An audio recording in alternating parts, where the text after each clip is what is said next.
Հիմա դե հարց առաջանում, բալավ էս Ադրբեջանը ինչի է կրակում,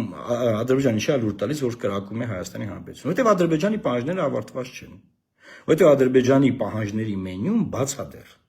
Հետեւաբար Ադրբեջանը աշխարհին ուղերձ է տալիս նաև իր ժողովրդին, որ չխաբվեք այս միջազգային ստից շուխուրով, այս մեկ բաժակ ջրի մեջ եղած փոթորիկով եւ չխաբվեք Հայաստանի հայտարարությունով։ Եթե Հայաստանի ժողովուրդը օքեյ է խաբվի դրանով, թող խաբվի։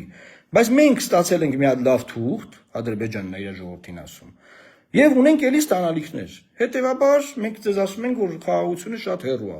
Ոնց ենք դա ասում։ Ասում ենք հայերը օրը 3 անգամ կրակում են մեր վրա։ Եվ այդ նույն ուղերձը նաև տալիս ենք միջազգային հանրությանը։ ԱՄՆ Դոնալդ Թրամփի հատուկ բանագնաց ներկայացուցիչի հեռախոսազանգ կամ խոսակցություն, որը ոնց ուզում է լինի, Մակրոնի հայտարարություն, Իրանի Իսլամական Հանրապետություն, շատ հեռու ենք, դեռ Հայաստանը պիտի սահմանությունը փոխի։ ԵԱԿ-ը Մինսկի խումբը լուծարի։ Այնտեղից պահանջում ենք, որ նաև Հայաստանի Հանրապետությունը այն դատական process-ը, որը ընթանում է Ադրբեջանում, դրա հետ համագործակցի։ Հանցագործներ կան, որ Ադրբեջանի ժողովրդի դեմ ասում են պատերազմական հանցագործություններ Հայաստանում են։ Դրանց հարցերն է պետք է լուծվի։ Այս բոլոր հարցերը պայմանագրի այս տեքստից է, որ պարոն Թովոսյանը ասում է, բանակցած տեքստ ունենք, լավ։ Այդ տեքստից դուրս են։ Այն մյուս կողմից ասում է, բա դուք պարտավորվել եք այնտեղ Միջանցք տակ։ Այսօր Թուրքիայի նախարարն է հայտարարել, որ Միջանցքի իրենց հատվածի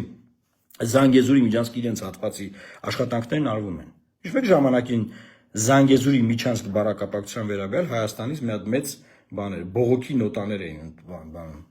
ծպտուն չկա, ծպտուն։ Ու մեր ժողովրդին խաբում են, որ համաձայնեցված խաղաղության պայմանագիրը փաստորեն այնքան լավն է, որ իրենք ասում են, որ իբր թե մենք վրա կրակում են, որ չստորագրեն։